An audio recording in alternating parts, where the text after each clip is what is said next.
Pour soulager les établissements publics, le ministère de la Santé, dans sa nouvelle circulaire du 12 septembre, a procédé à un élargissement du dépistage du coronavirus. Si auparavant les laboratoires privés se contentaient de dépister uniquement les voyageurs, aujourd'hui la circulaire étend le diagnostic moléculaire et sérologique de la Covid-19 aux étudiants et au personnel des entreprises et des administrations. Les laboratoires privés sont donc désormais soumis à un nouveau protocole qui vise la fiabilité, l'efficacité et la délivrance des résultats en 24 heures. Alors la circulaire du ministère nous cite le nombre et le nom des laboratoires qui sont accrédités, qui sont autorisés à faire la RT-PCR parce qu'ils ont eu la commission de l'INH pour juger de la qualité de l'installation et des compétences du biologiste. Cette circulaire aussi nous demande de rendre les résultats le plus rapidement possible.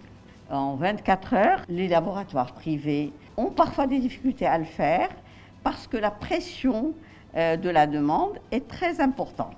Je le comprends parfaitement parce que quelqu'un qui attend ses résultats pendant 3 ou 4 jours et qui est positif continue à contaminer autour de lui avant d'être confiné. Avec cette circulaire, nous allons refuser de prendre plus de sociétés, prendre peu de gens à dépister pour tenir les délais. Je fais en moyenne, et je ne veux pas en faire plus, à peu près 300 prélèvements jour. Mais la demande est très importante. Biolam, certifié ISO 9001 et accrédité de la norme 15189, fait partie des 18 labos accrédités par le ministère de tutelle. Dr Nezha Slaoui Shraibi opère depuis 40 ans dans le domaine fascinant de la biologie. Quelques centaines de tests par jour sont effectués au centre. De leur côté, les patients qui se font dépister empruntent un circuit particulier. Une logistique spéciale et rigoureuse est mise en place pour respecter le cahier des charges. Pour le Covid, nous avons installé un circuit particulier à la réception qui se fait à l'entrée du laboratoire et non à l'intérieur, pas par le secrétariat normal. Et le prélèvement est fait dans une salle isolée du laboratoire et les prélèvements vont à la salle, à la technique, par un circuit spécial.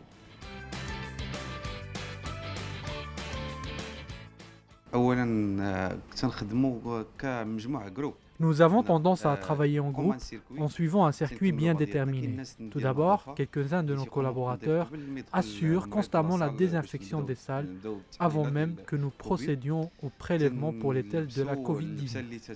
Avant de commencer les tests, nous portons une tenue adéquate afin de nous protéger et protéger aussi les patients contre le virus. Nous préparons le matériel pour procéder au test et une fois le prélèvement effectué, nous changeons la tenue précédemment utilisée.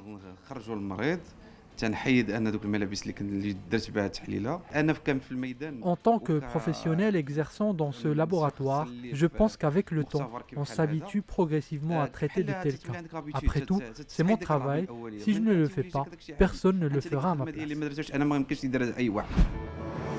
Quand on sait que la pandémie a déjà fait plus d'1 million de morts dans le monde, faire un test et recevoir un résultat négatif est soulageant.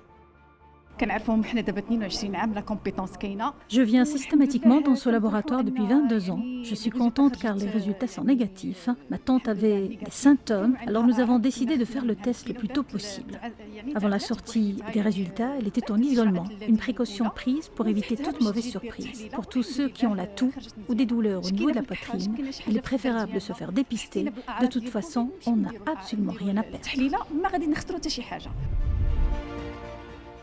Après Biolam, c'est au tour de Gelab de nous ouvrir ses portes. Créé en 2013, ce laboratoire effectue 300 tests par jour, la finalité étant de faire une meilleure prise en charge des patients et de se plier aux exigences de la tutelle. En effet, pour déceler le virus, on procède au prélèvement nasopharyngé ou oropharyngé. Cependant, les biologistes ont une préférence. Docteur Mounir Filali nous explique pourquoi. On a une préférence pour le prélèvement nasopharyngé. Parce qu'au niveau de la fosse nasale, on va retrouver plus de charge virale, plus de virus qu'au niveau du pharynx, au niveau oropharyngé. Préfère réaliser un prélèvement nasopharyngé pour rechercher le virus directement au lieu du prélèvement oropharyngé. Sauf que parfois c'est un peu difficile, notamment pour les enfants. Donc pour les enfants, on va leur faire plutôt un prélèvement oropharyngé. Concernant le prélèvement sanguin, c'est différent. C'est pas en recherche du virus, là on va rechercher les anticorps, c'est-à-dire c'est un diagnostic indirect du virus. Et là, c'est pas un prélèvement, c'est un diagnostic précoce, c'est un diagnostic tardif, c'est-à-dire après l'apparition des symptômes et normalement en fin de maladie que ces anticorps apparaissent, au milieu ou en fin de maladie. Du haut de ses 20 ans d'expérience, le pharmacien biologiste nous éclaire sur les cas et conditions qui peuvent amener à refaire un test. Heureusement, ça arrive rarement. Donc sur des séries, par exemple sur une semaine, on peut faire plus de 1500 tests. On va être amené peut-être à rappeler un patient ou deux maximum dans la semaine. Pourquoi? Parce que les critères de qualité parfois qui permettent donc de valider un test ne sont pas réunis. Je vais vous donner un exemple. Lorsqu'on fait un prélèvement, on le fait au niveau du nasopharynx, donc dans la partie arrière, au niveau de la fosse nasale.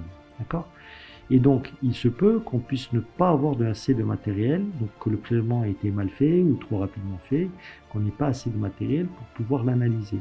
Donc ça, c'est un des cas qui permet aux biologistes de juger s'il faut refaire le test pour pouvoir rendre un résultat fiable. Il est naturel qu'on prenne en charge effectivement ces tests, naturellement sur toute la partie, disons, consommable réactif et autres, équipements, ressources humaines, autres charges, étant donné que nous avons la possibilité de facturer aux patients. Alors ce prix, il faut aussi le savoir, il a été discuté avec les autorités et il a été fixé à un seuil modéré. Dans le secteur privé, les tests PCR sont au prix de 700 dirhams et le test sérologique facturé à 300 dirhams.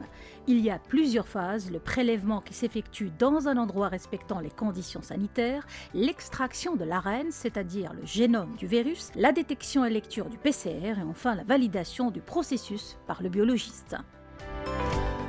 Toutefois, le personnel médical qui a dépassé la phobie du virus joue un rôle important pour rassurer et contenir le stress des patients.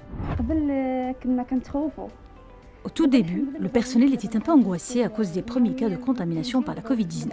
Maintenant, nous nous sommes habitués. Avant de venir, les gens prennent rendez-vous à travers notre plateforme web. Dès qu'ils sont là, nous les recevons selon l'ordre préétabli, nous les tranquillisons puis nous les soumettons aux différents prélèvements. Rappelons que plusieurs laboratoires ont déposé leur demande pour effectuer ce genre de test et attendent la validation du ministère de la Santé. Les laboratoires autorisés sont soumis à un contrôle périodique et inopiné effectué par les services compétents de la tutelle.